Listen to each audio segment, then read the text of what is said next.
Més de 700 persones han participat a la Diada Esportiva Sant Antoni de Calonge. L'activitat del matí ha tingut lloc a la zona de Torre Valentina. Allà s'hi han celebrat les proves de la travessia en aigües obertes i l'aquatló.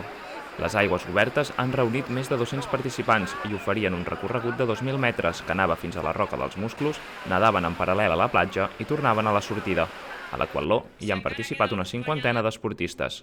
Acostumem a fer triatlons i carreres de córrer, però d'una forma amateur, i hem vist aquí que hi havia aquesta i és una bona oportunitat.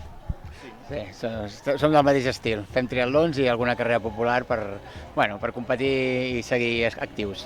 Jo vinc més del món de marató, però estic introduint-me al món de l'aigua, aigües obertes, i la segona competició que faig, o sigui que molt content. La prova constava d'un tram de natació i un de curs a peu. Han anat des de Torre Valentina fins la Cala Cristos, fent uns 2.000 metres a l'aigua. Allà han fet la transició i els ha tocat córrer els 5 quilòmetres fins a l'arribada al passeig de Sant Antoni de Calonge. Molts s'inscriuen amb companys d'equip i tenen clar què els agrada més. Estem en un club de triatló, però tothom fa o corre o també hi ha gent que només fa bici. No, jo ja l'he fet la diada esportiva 5 o 6 vegades, que al matí feien una travessia, a la tarda la milla i un 5K, 5 quilòmetres, i ara fa 2 anys fan l'aquatló, que és nedar i córrer.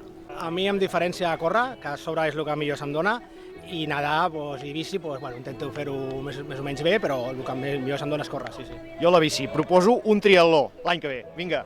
Al matí ha estat el torn de l'aquatló i la travessia. A la tarda, a partir de les 6, s'han celebrat la milla, la night run i la caminada popular. Unes proves perquè la gent pugui gaudir de Calonge i Sant Antoni i del seu entorn natural fent esport. Hem preparat una jornada esportiva d'allò més complet, amb activitats aquàtiques al matí i activitats d'atletisme a la tarda.